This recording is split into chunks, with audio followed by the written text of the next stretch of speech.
estamos viendo más seguido. Qué hermoso que es estudiar la Biblia.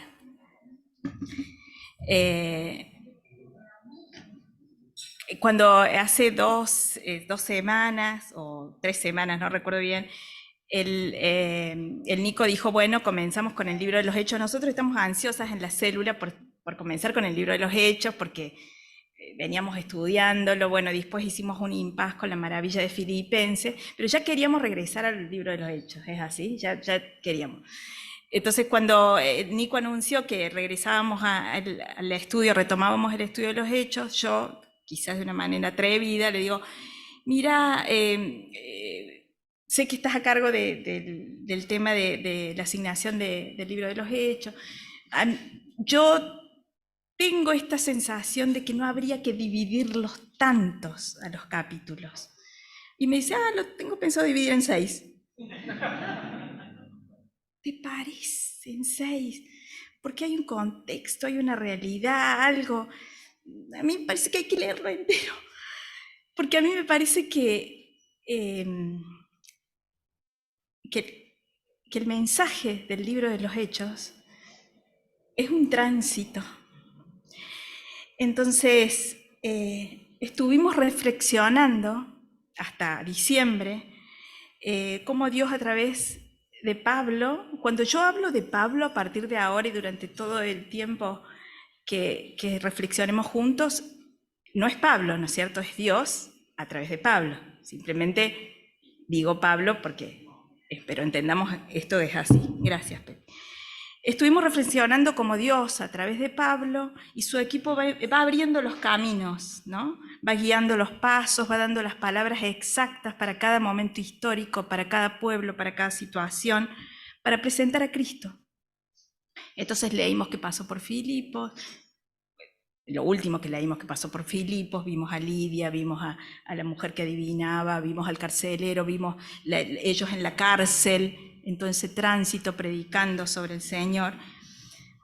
Y ahora nos enfrentamos a Hechos 17, que nos habla que de Filipos fueron a Tesalónica, de Tesalónica a Berea. Yo no sé si esa parte ya la vimos y yo no la recuerdo, pero no importa, no vamos a estudiar todo el capítulo 17, ni lo vamos a leer, pero sí me interesa hacer pie en Hechos 17:3, que es la visita de Pablo a Tesalónica, y dice, declarando y exponiendo por medio de las Escrituras que era necesario que el Cristo padeciese y resucitase de los muertos, y que Jesús, a quien yo os anuncio, decía él, es el Cristo. Dice que allí creyeron muchos en Tesalónica, muchos judíos, muchos griegos, muchos hombres, muchas mujeres importantes, dice. Empieza a generarse las situaciones de persecución que vemos en toda esta parte del libro de los Hechos, porque había judíos que estaban alterados por este mensaje que no compartían y tampoco querían que sea expuesto. Entonces empieza la persecución, Pablo tiene que salir y sigue hacia Berea. Y en Berea hay otro versículo muy importante que para mí sería clave para un estudio con chicos jóvenes y con adolescentes. Porque acá nos enfrentamos a un pueblo que tuvo otra actitud, el 17:11, y dice, escucharon muy contentos las buenas noticias de Jesús y todos los días leían la Biblia para ver si todo lo que se les enseñaba era cierto. De nuevo, muchas personas, judíos, griegos, mujeres importantes, creyeron. Ellos escuchaban las noticias de Jesús y miren qué cambio de actitud. Los de Tesalónica creyeron en ese Jesús, en ese Cristo. Hay otros que no, empezaron a perseguirlos, pero estos eran distintos. Dice Reina Valera que eran más nobles. Escucharon de otra forma, era otra característica, otra idiosincrasia. Y dice que empezaron a preguntarle a Pablo si lo que él decía era verdad y contrastando con las escrituras. Qué maravilla, ¿no? Contrastando, ¿será cierto lo que nos dice? ¿Será verdad? ¿Dónde lo encontramos? Acá le vamos a preguntar. Y Pablo tuvo una actitud también de recepción, imagino que con mucha alegría. Los judíos de Tesalónica siguieron empecinados en que esto no podía ser, lo fueron a perseguir a Pablo a Berea, entonces tuvo que salir Pablo y este es el camino que hace hacia Atenas. Si a alguien le interesa la geografía, yo les recomiendo que lean el comentario de esta parte de Pérez Millos, que es magnífico, donde describe todo el viaje, pero geográficamente, donde describe la manera en que Pablo va transitando hasta llegar a Atenas. No es porque nos interese la geografía, no es porque yo tenga gula espiritual y diga hay que leerlo completo del 16 al 34. Es porque del 16 al 22 nos explica detalladamente la audiencia, el auditorio a quien Pablo se enfrenta, que era totalmente distinto a lo que veíamos viendo en Filipos, en Tesalónica, en Berea. Y del 22 al 34, que no nos toca estudiar hoy, pero que sí vamos a leer, es lo que Pablo les dice a este pueblo. Entonces a mí me parece que una lectura completa, incluso una lectura histórica, geográfica del libro de los Hechos, nos ayuda a anclar nuestra mirada en los objetivos que nos propusieron los líderes de la Iglesia al comenzar el estudio de los Hechos. Uno de los objetivos era reflexionar sobre cuál es el plan de Dios en esta nueva etapa histórica. Y allá cuando empezamos en mayo, no sé, del año pasado, dijimos, partimos de una afirmación. Partimos de la afirmación que el plan de Dios se revela a través de la persona de Jesucristo y que Jesucristo continúa su obra en nosotros a través del Espíritu. Entonces, Lucas, en esta segunda parte, nos cuenta cómo obró el Espíritu de Dios en la vida de Pablo y en todos los que le siguieron. ¿Para qué? Para poder cumplir lo que Dios le había encomendado, que era ser testigos y hacer nuevos discípulos. Entonces, lo que a nosotros nos toca ver hoy es de qué manera nos apropiamos de esta revelación para nosotros ser testigos y hacer discípulos. Como siempre decimos, el libro de los Hechos nos incluye históricamente, ¿no es cierto? Y la misión que Cristo le dejó a Pablo y a los otros es exactamente la misma que nos deja a nosotros. Entonces, vamos a buscar cuáles son las herramientas prácticas que Pablo nos da y que Pablo aporta a nuestras vidas hoy en el cumplimiento de esta misión. Y los próximos 5 domingos, como dijo el ruso, vamos a escuchar a Dios a través de las voces de otros hermanos para maravillarnos en lo que Pablo les dice sobre esta obra. Teniendo presente, y esto por eso a mí me gusta leerlo entero, que cada una de estas verdades que Pablo toma forman parte de una presentación que le hace a un pueblo de este Dios inmenso que tenemos. Entonces, podemos ver los versículos en profundidad y vamos a ver la obra redentora de Dios desde Génesis al Apocalipsis, porque eso es lo que hace Pablo acá. Y va a ser maravilloso. Y también pueden aceptar mi invitación y podemos contextualizar esto. Y vamos a entender que Dios nos habla de una manera personal. Entonces estas maravillas que les dice al pueblo ateniense, se los dice a ellos, porque los está buscando a ellos.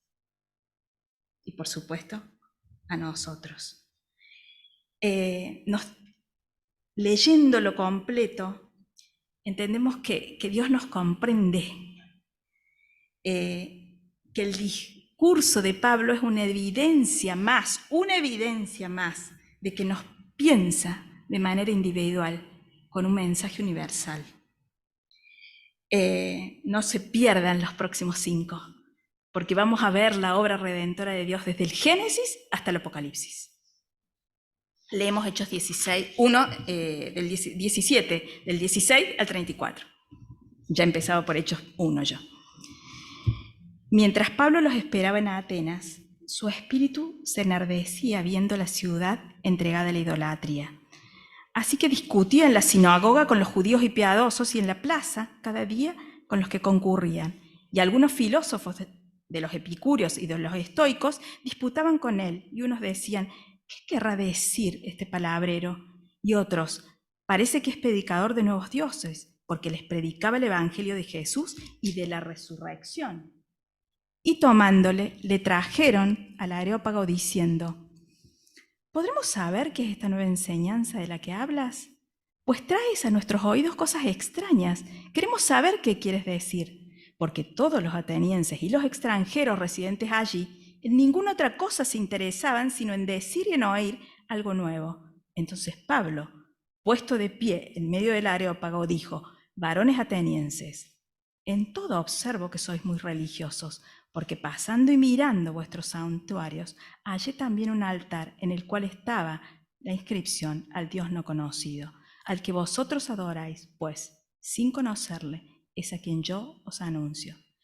El Dios que hizo el mundo y todas las cosas que en él hay, siendo Señor del cielo y de la tierra, no habita en templos hechos por manos humanas, ni es honrado por manos de hombres, como si necesitase de algo, pues él es quien da a todos vida y aliento y todas las cosas, y de una sangre ha hecho todo el linaje de los hombres, para que habiten sobre toda la faz de la tierra, y les ha prefijado el orden de los tiempos y los límites de su habitación, para que busquen a Dios, si en alguna manera, palpando, pueden hallarle, aunque ciertamente no está lejos de cada uno de nosotros, pues en él vivimos y nos movemos y somos, como algunos de vuestros propios poetas han dicho, porque linaje suyo somos. Siendo pues linaje de Dios, no debemos pensar que la divinidad sea semejante a oro, plata, piedra, escultura de arte y de imaginación de los hombres. Pero Dios, habiendo pasado por alto los tiempos de esta ignorancia, ahora manda a que todos los hombres, en todo lugar, se arrepientan, por cuanto ha establecido un día en el cual juzgará al mundo con justicia, porque aquel varón a quien designó, dando fe a todos, con haberle levantado de los muertos. Pero cuando oyeron lo de la resurrección, unos se burlaban y otros decían: ya te oiremos acerca de esto otra vez. Y así Pablo salió en medio de ellos, mas algunos creyeron, juntándose con él, entre los cuales estaban Dionisio, el Areopagita, una mujer llamada Dámaris, y otros con ellos. Qué discurso, ¿no? Ustedes vieron lo que cantamos hoy, ¿no? El Dios de la creación, el Dios soberano, el Dios que cumple sus promesas. Pablo llega a Atenas a un auditorio absolutamente diferente. Llega a una ciudad llena de ídolos, empieza a discutir primero con los judíos que había en las sinagogas, con los piadosos, con los que simpatizaban con el evangelio, y de pronto se encuentra con estos filósofos, con estos sabios. Pablo llega a una ciudad que no había visto antes, probablemente nunca había ido, una ciudad histórica considerada como una de las ciudades más gloriosas conocidas en el mundo conocido. Vio una ciudad repleta de vestigios de gloria. Vio una ciudad con grandes esculturas, con arquitectura magnífica, con estatuas magníficas, pero nada de eso honraba a Dios. Dice los comentaristas que el auditorio al que se enfrenta Pablo acá era extremadamente exigente, porque eran grandes intelectuales de la época. Y dice que Pablo empezó a recorrer, porque Silas se habían quedado en Berea o en Tesalónica, apoyando a los que habían creído. Entonces dice que Pablo salía solo a recorrer las calles de Atenas. Y ahí hace una descripción Pérez Millos y dice: imagínense Pablo caminando por Atenas. Pablo sabía lo que era Atenas. Pablo era una persona muy culta. Pablo estaba formado en lo que iba a encontrar arquitectónicamente, escultóricamente. Él tenía muy claro.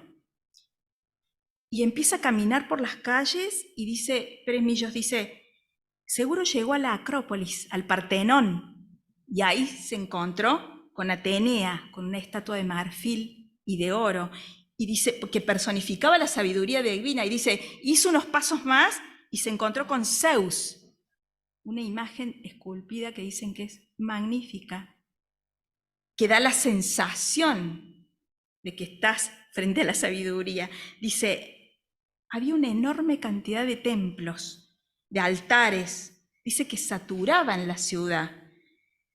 Dice que seguramente siguió por la Acrópolis y se encontró con la diosa de la vegetación, y al lado la diosa de la compasión, y un poquito más allá con el templo de Augusto, el emperador de Roma, a quien también le rendían culto, porque eso garantizaba una condición de paz, no sé, un pueblo conquistado. Dice, todo lo que estaba ahí era dedicado a estos dioses. Incluso hacían celebraciones, cada 4 años llevaban a la diosa Atenea, la vestían con vestidos que eran hilados por vírgenes, y hacían toda una celebración, iba muchísima gente. Todo esto, dice Pérez Millo, salir a la calle en Atenas era virtualmente entrar en un recinto sagrado dedicado a infinidad de dioses. ¿Qué pasa? Esto conmociona espiritualmente a Pablo, lo choquea espiritualmente.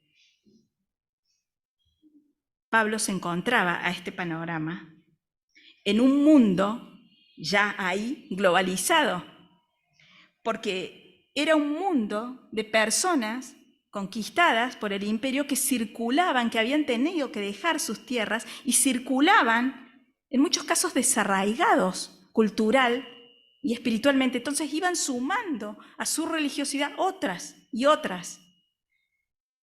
Se reverenciaba a tantas deidades y había como una fascinación por la época y por la cultura de los griegos por todo lo nuevo. Querían saber más, algo que viniera exótico, que ellos no supieran, algo novedoso. Y entre estos estaban las filosofías hegemónicas de la época que se disputaban, que es lo que la Biblia dice, se encontró con los epicúreos y se encontró con los estoicos. Vamos a decir mucho, pero sí podemos decir que los epicúreos seguían a Epicurio 300 años antes de Cristo, y que lo único que les interesaba era conquistar el placer, era vivir la vida de una manera hedonista para vivir placenteramente. Por supuesto, pensaban que había una separación absoluta entre Dios y los hombres, y que en realidad a los dioses no les interesaban mucho los hombres. No había ninguna posibilidad de relacionarse personalmente con él. Y los otros, los estoicos, que tenían una moral elevada, pensaban que haciendo todo lo posible para alejarse del mal, iban a vivir de manera tranquila. Esta era la élite intelectual que vivía en Atenas. No era la de Tesalónica, no era la de Filipos, no era la de Berea. Entonces vienen y le dicen, a ver, tráiganlo. ¿Qué dice este charlatán? ¿Qué dice de nuevos dioses? Dice el versículo 18, parece que es un predicador de nuevos dioses. Porque ellos entendían que predicaba Jesús y a la diosa femenina la resurrección. A ver, que venga a explicarnos, a ver si podemos aprender algo, a ver qué nos aporta. Entonces lo llevan al Areópago, que es donde Pablo empieza a decir esta maravilla que dice. El Areópago estaba formado por un tribunal de antiguos magistrados, pero que tenían la facultad de controlar toda esta gente que llegaba con novedades. Y en su caso, hacer una audiencia informal para ver si esto que decía era pasible de condenación y de juicio.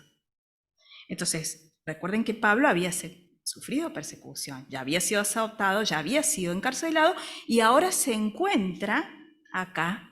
No dice explícitamente que lo estaban indagando, pero debe haber sido para Pablo una situación de cierta inquietud. ¿Y qué hace Pablo? Lo que leímos del 22 a con 34, y los que van a hablar, los 5 hermanos que vienen domingo hacia adelante. Pero no podemos dejar de mencionar qué les dice. El Dios es el Dios creador del universo, el Dios de los cielos y la tierra, lo cantamos hoy. Nosotros dependemos de Dios. O sea, el domingo que viene el hermano va a enfocarse en la creación, en ese Dios, Señor de la creación del cielo y de la tierra. Luego nosotros dependemos de Dios. Él es el autor de la vida y no se deja servir por manos humanas. Luego, tercero, Dios es soberano, gobierna sobre todas las naciones. Me encanta esto. Es el Dios de la historia, es el Dios de la geografía, es el que pone los límites.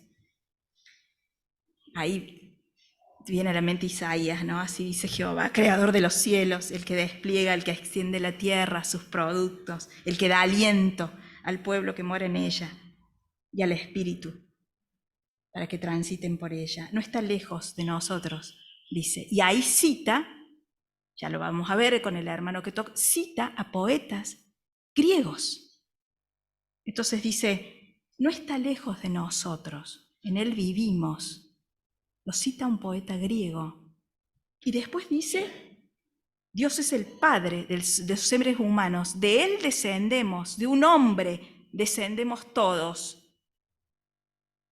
De una sangre, de un hombre, ¿no? Y ahí lo cita a otro poeta griego, Arato.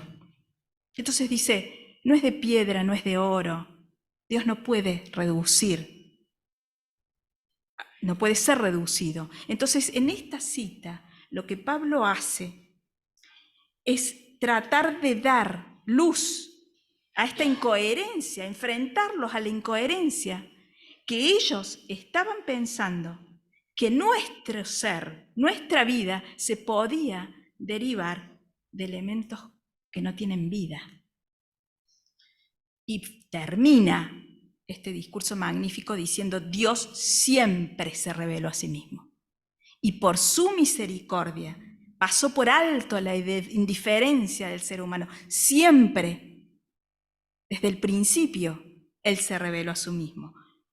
Y pasó por alto esta ignorancia. La ignorancia mía, la tuya, la de los filipenses, la del pueblo de Israel y la de los griegos. Imagínense Pablo diciéndole a los griegos ignorantes. Entonces dice, pasó por alto esto, pero el tiempo se terminó.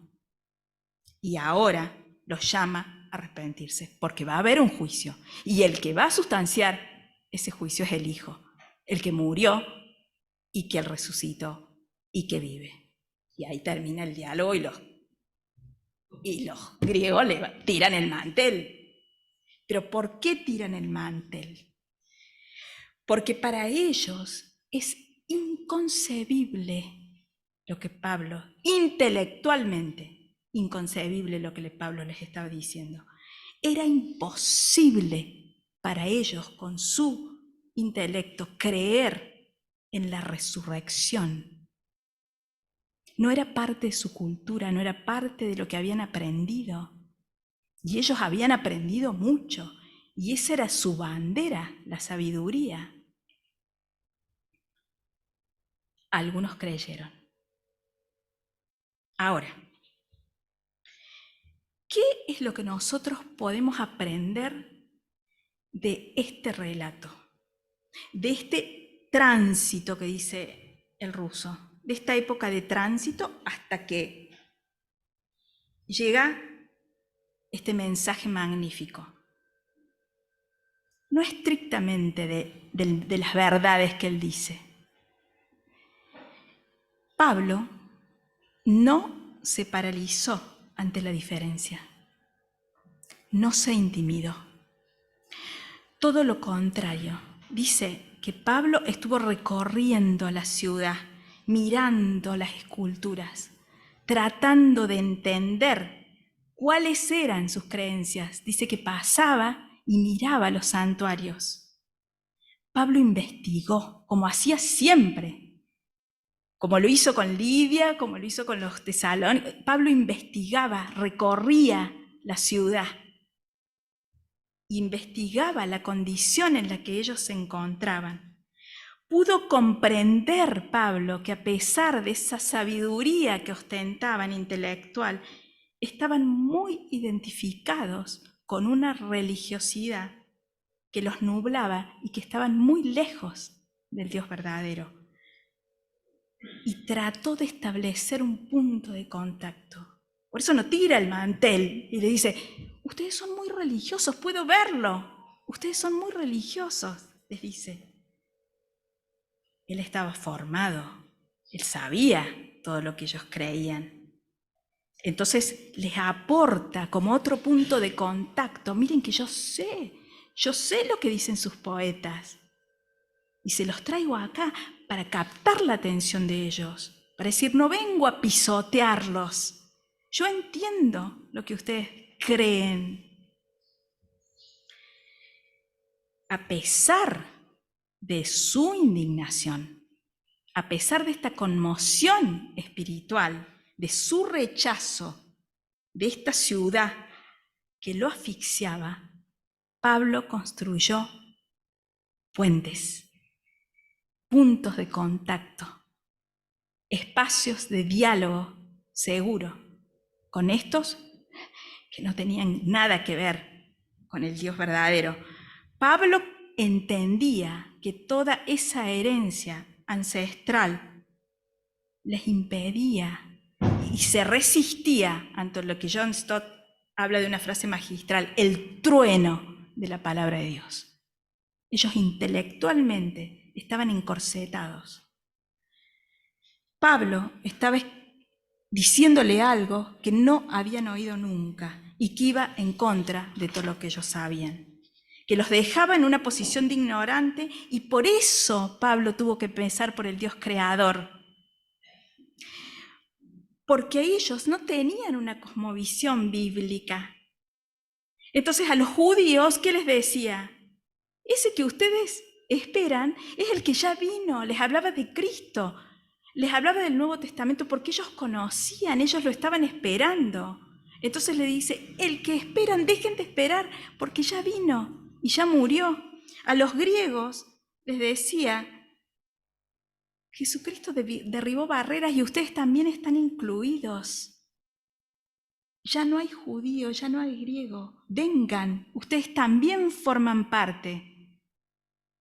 Y a los atenienses les dice, dejen de buscar en el oro, en la plata, en el marfil, porque la insatisfacción que ustedes tienen en esa búsqueda permanente de aprender algo nuevo, de que les aporte algo a su sabiduría, esa insatisfacción que ustedes intentan saciar con esa incorporación de nuevos dioses, con nuevas estatuas, con nuevas piedras preciosas, solo encuentran el cauce en ese Dios que ustedes todavía no conocen, en el Dios creador, en el Dios soberano, en aquel que tuvo misericordia de todos y que envió al Hijo a la cruz, en el Dios de la geografía, en el Dios que se revela a través de la naturaleza, en el Dios que nos da aliento de vida, en el Dios que está cerca. Y acá dice John Stott, hablando de este pasaje, algo muy lindo, que es para pensarlo. El mundo de nuestros días necesita un evangelio más grande. Los desafíos son muy grandes. Estamos permeados de ideologías, de nuevas perspectivas, de nuevas miradas, pero no nos preocupemos, porque así como tuvo una palabra para los atenienses, que también estaban globalizados, que también estaban en el sincretismo, que también había multiculturalidad, también tiene una palabra para nosotros, porque el evangelio revelado es inmenso.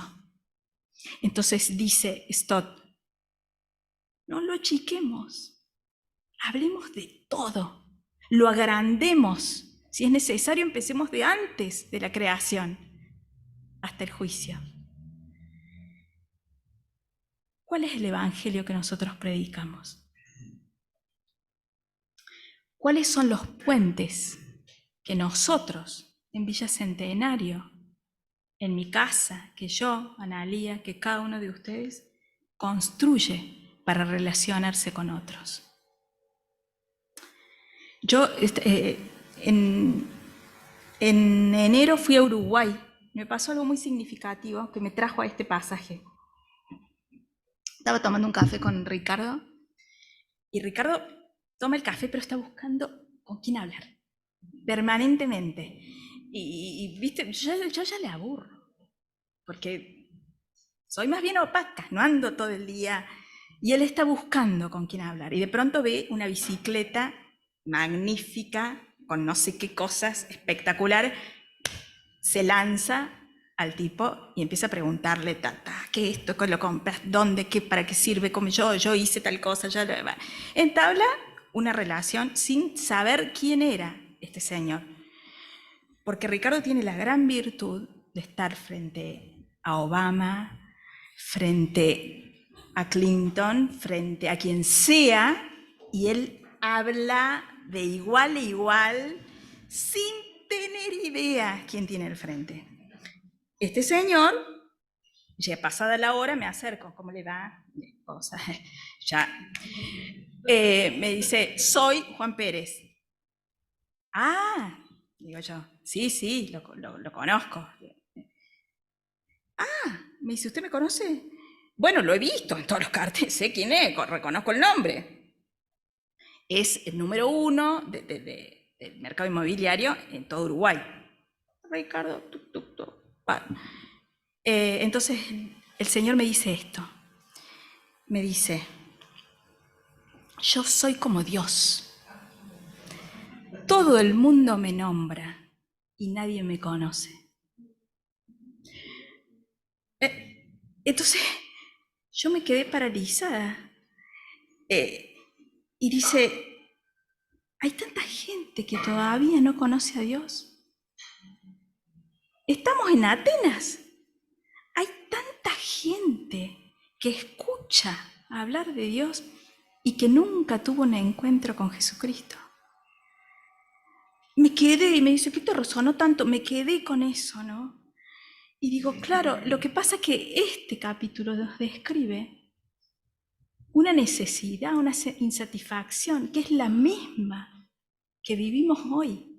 Es exactamente la misma. Nada más que paliada con diferentes ídolos, con diferentes búsquedas.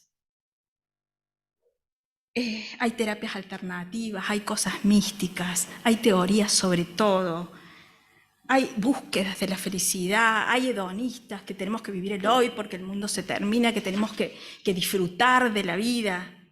Hay nuevas percepciones, nuevas identidades. ¿Estamos nosotros preparados para responder?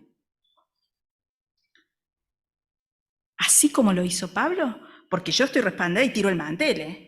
Yo estoy preparada, así como lo hizo Pablo, con mesura, con misericordia, con inteligencia, con testimonio.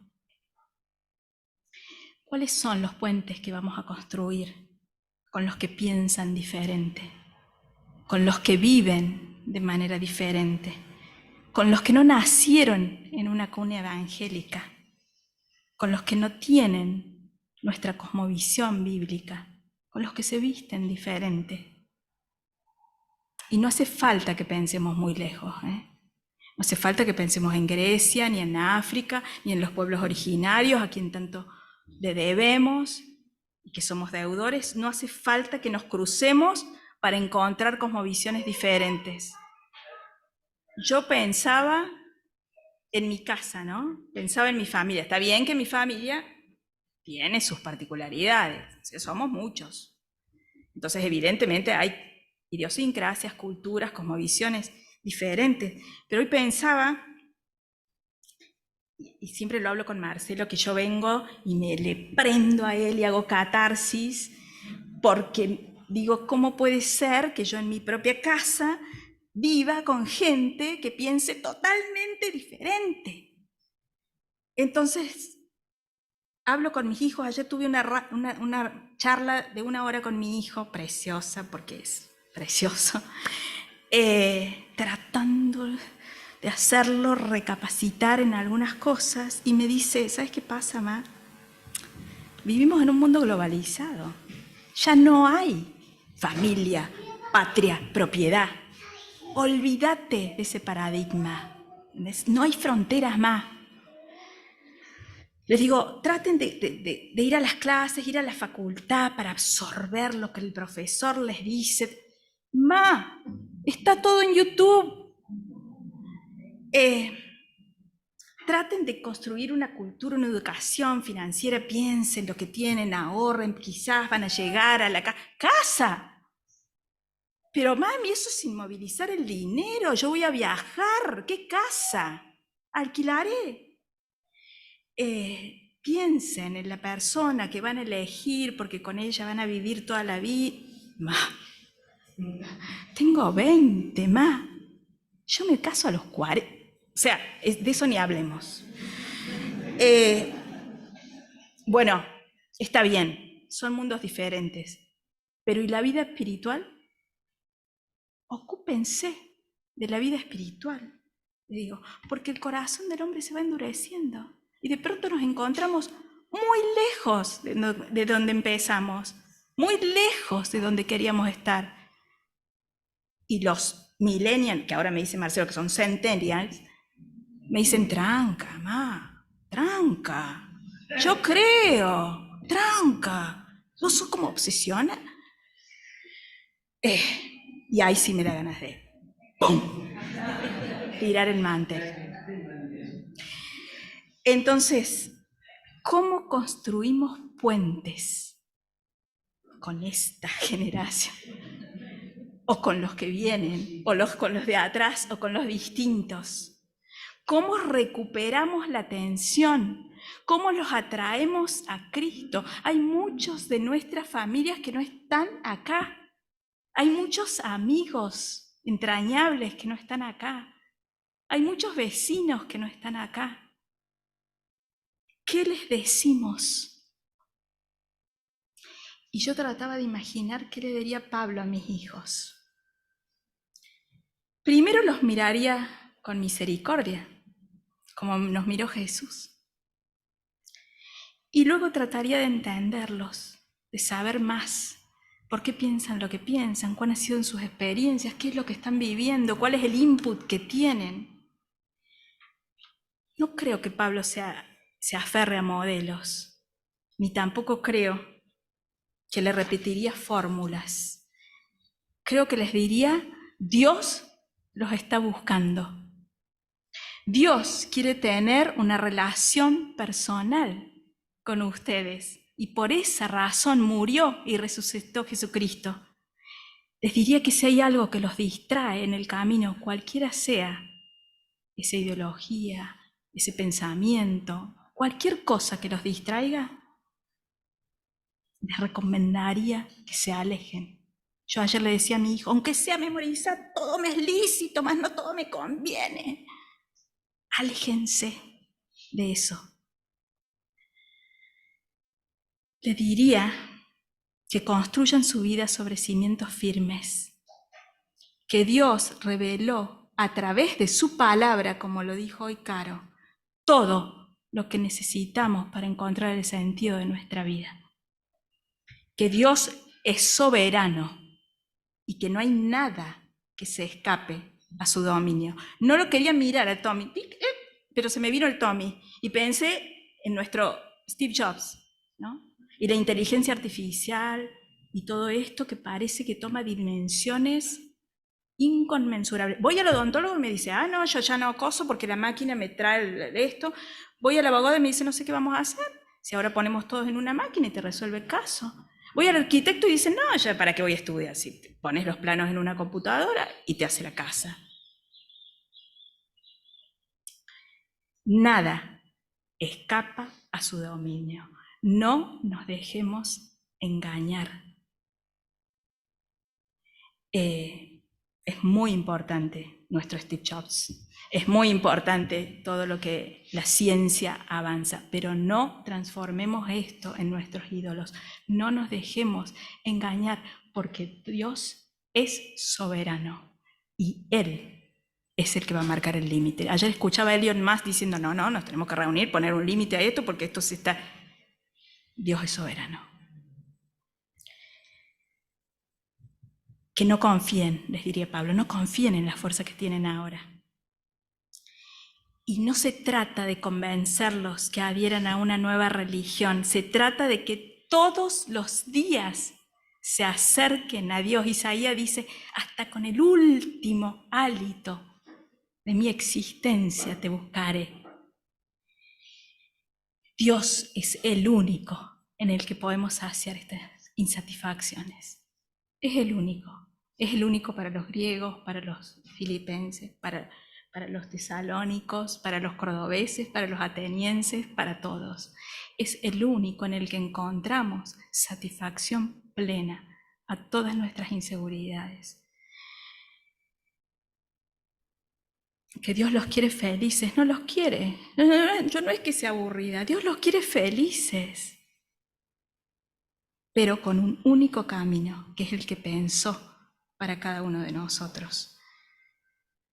El único camino para estar cerca de Dios es Jesucristo.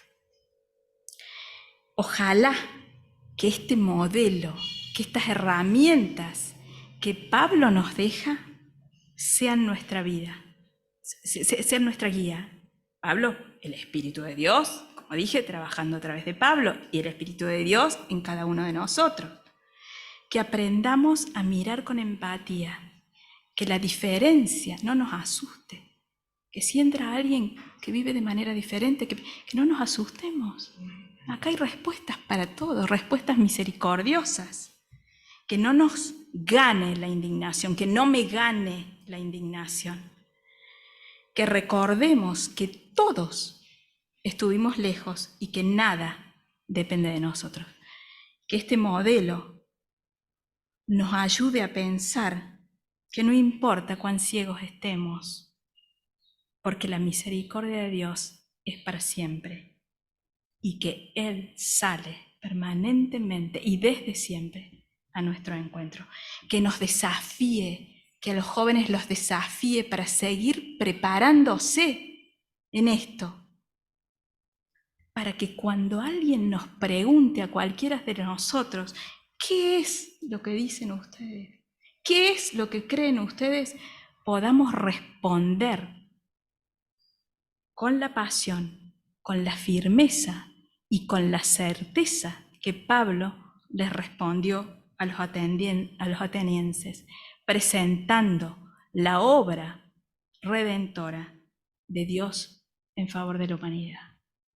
Que Dios nos bendiga y que nos anime a disfrutar de estos próximos 5 encuentros, con esta idea, este Dios soberano que nos busca, este Dios que se acerca, este Dios que le dio a Pablo una respuesta específica para este pueblo, es el Dios que tiene una respuesta específica para mi insatisfacción. Está acá. Aprendamos de acá para poder responder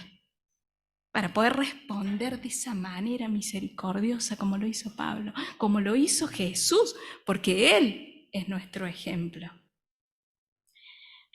No nos asustemos y empecemos ya, empiezo a disfrutar lo que van a venir los 5 domingos que vienen.